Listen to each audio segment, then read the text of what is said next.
everyone, I am Shaina Jamdagni and today I am going to tell you about photosynthesis.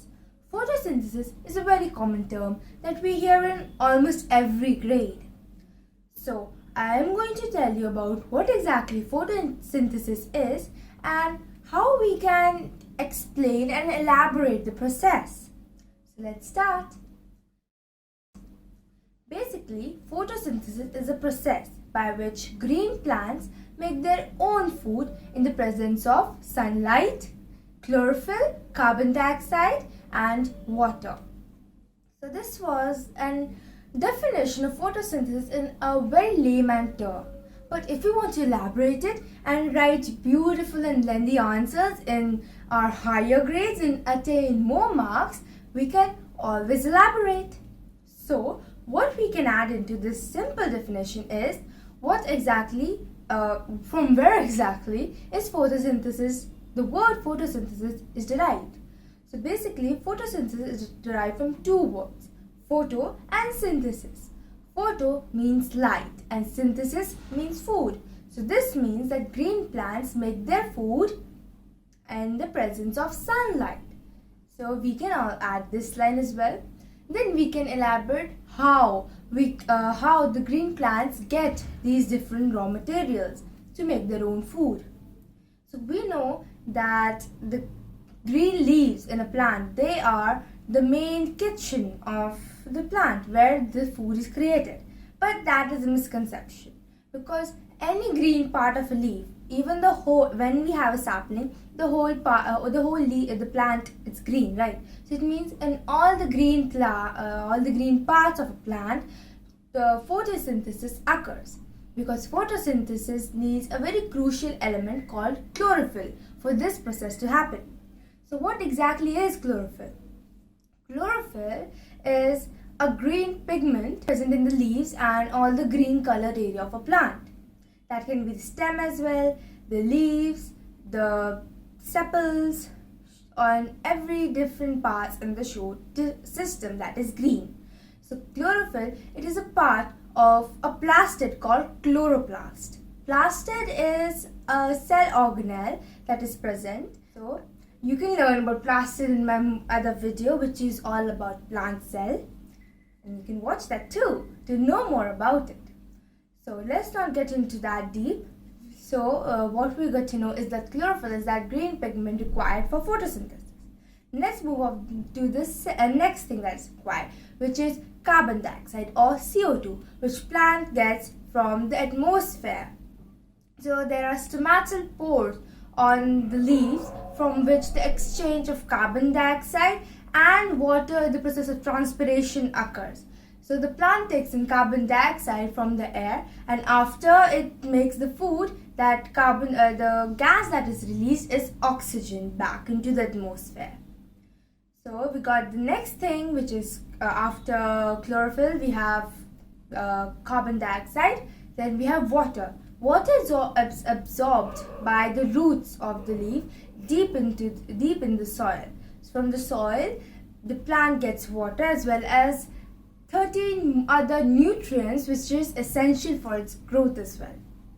Then we have sunlight, and we know the main source of sunlight is obviously the big star of our solar system, the sun. So from sun, the plant gets sunlight. Now there's also a balanced chemical equation that we can use to present this whole process of photosynthesis. So the balanced chemical equation is 6 CO2 plus 12 H2O in the presence of sunlight and chlorophyll gives us C6H12O6, which is glucose, plus 6O2, which is oxygen, and 6H2O, that is water. So by this chemical equation, we get to know that in the presence of by the raw materials carbon dioxide and oxygen, with the presence of chlorophyll, which is already present in plants, and sunlight, the end result or the products that we can get is glucose, that is C6H12O6, oxygen, O2, as well as water, which is H2O. Now what exactly happens with this product? So the product, which is first, let's talk about glucose. The glucose that is there, it is stored in the plant as fat so that it can use later on for other processes as well, because we know that in any living organism there is continuous chemical reaction going on.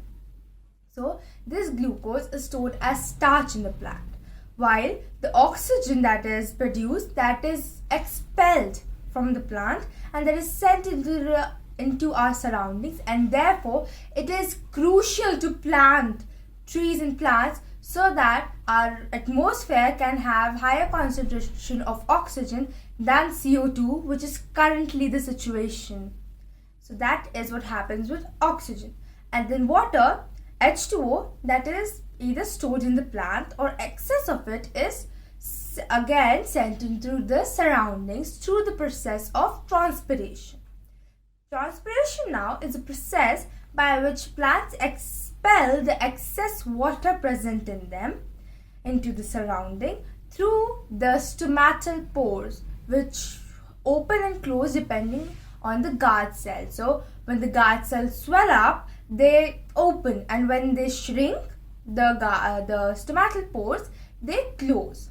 Now transpiration, that is actually not beneficial to the plants in desert areas like cactus. So they have a waxy coating on them to prevent this process, so they can save as much as water as they can, because we know that deserts, they don't have much water resources, and rainfall as well is very scanty over there. So that was transpiration. Now let's get back to photosynthesis.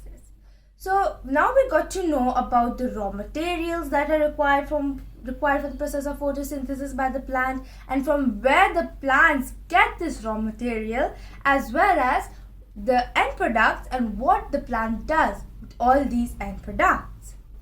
So that was all about photosynthesis, and I'm sure if you want to elaborate your answer and make it at least lengthy for obtaining full 4, 3, 5 marks depending on the question, then you can obviously get by adding all these points.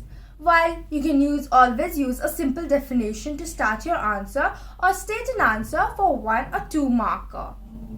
So I hope this video helps you understand the process of photosynthesis in more detail, and it would give you the curiosity to get into the exciting world of living organisms and the different processes that go around us. So I hope you learned something new with my video. Thank you.